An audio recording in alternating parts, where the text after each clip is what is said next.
Wow, nothing like a warm cup of coffee on a gloomy day.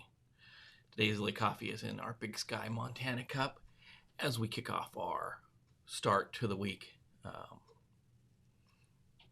you thought about your long-term IT career, your security career, where you're going to go in cyber, one of the most advanced roles is the role of security architect. It's one of the things that as you become more and more advanced in your career, you have to decide, do you go into management or do you go into more highly technical skills on the upper end of the security spectrum? So this morning we'll talk about the role of security architect. Also celebrate the fact that it is Umbrella Day, and here in Virginia, it's definitely a rainy umbrella day. So show your umbrella some love today. Show it around. Show off your umbrella. And join us in a second when we talk about the role of security architect.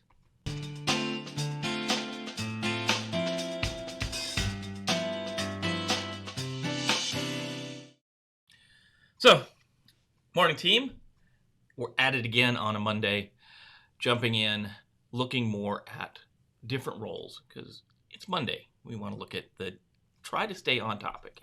Monday we're going to look at different career goals, what you can do in the cyber field, and just see how big computer security is. There's so many places to go, so many different jobs that you can do. We'll probably spend months and months of Mondays talking about different tasks, and I think this one is a little different. So the job of a security architect or a cyber architect is so very important in setting an organization's security program forward, looking forward.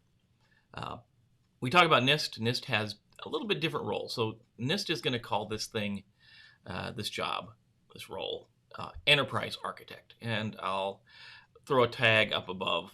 We'll talk specifically about that NIST role. It's a little more maybe finite or a little more defined, and it's probably important to know, what NIST thinks about this. So if you're going to go look into any of the advanced certifications like the CAP from ISC squared, or if you get the CISSP and then you want to go for your engineering certification, CISSP, ISSEP, the engineering professional, it's important to know the different roles, right?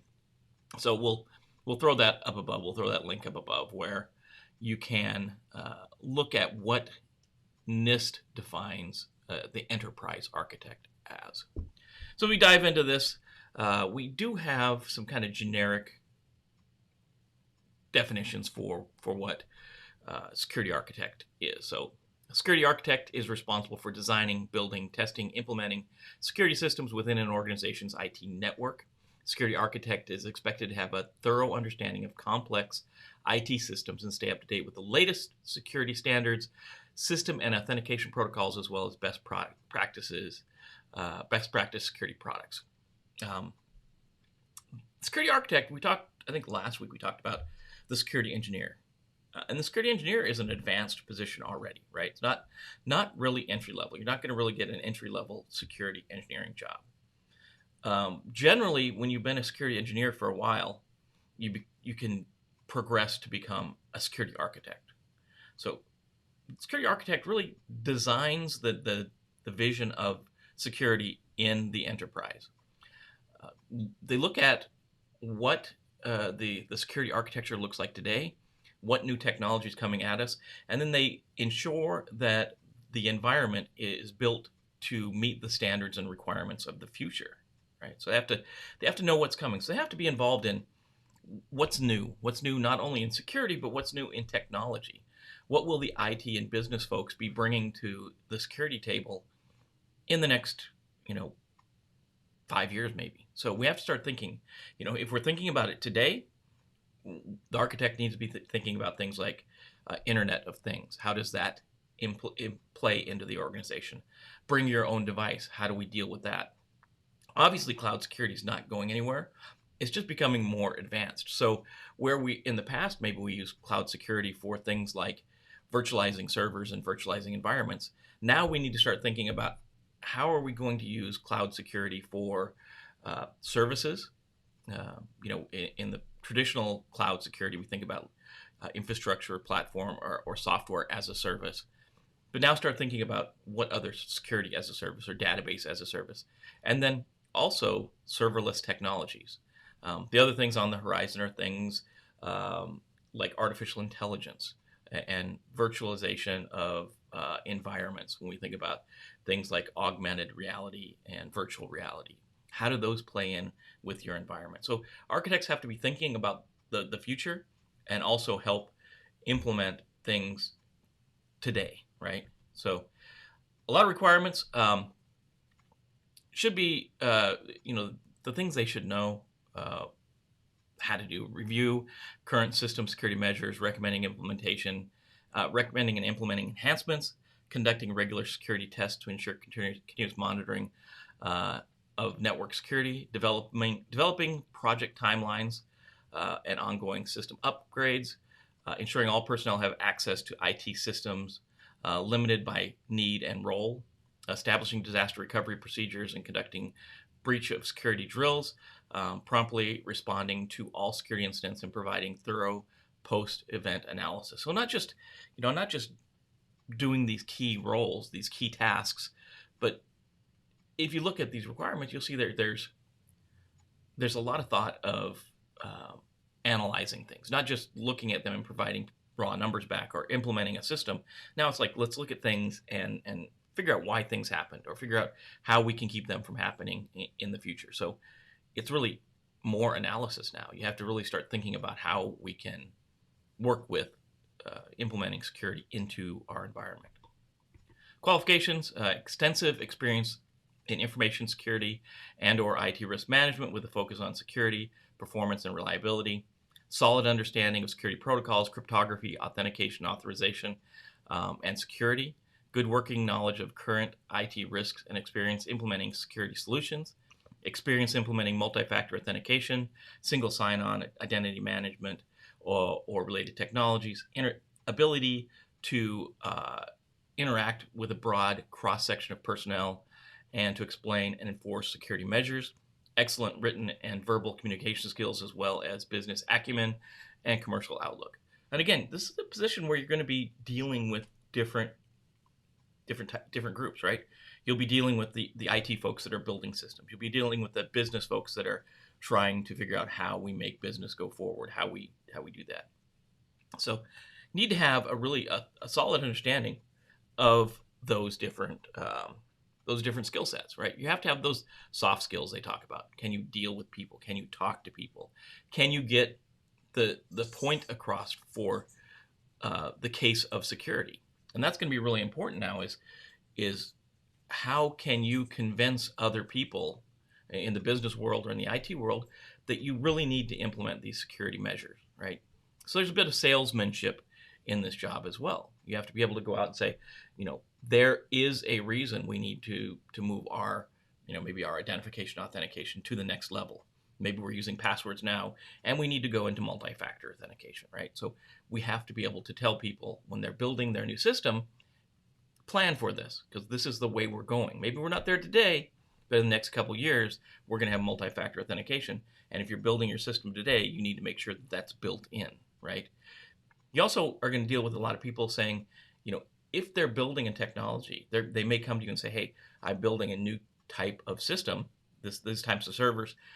How do I make sure that they're compliant with the security architecture we have in place today and will have in place in the next few years? So how do we, does this system meet the requirements for our logging and monitoring? Does it meet the requirements to be able to use the enterprise antivirus or malware protection software? Does it use the right protocols to work on the network, right? So these people should be coming to the architect and seeking out that information. But the architect needs to reach out too.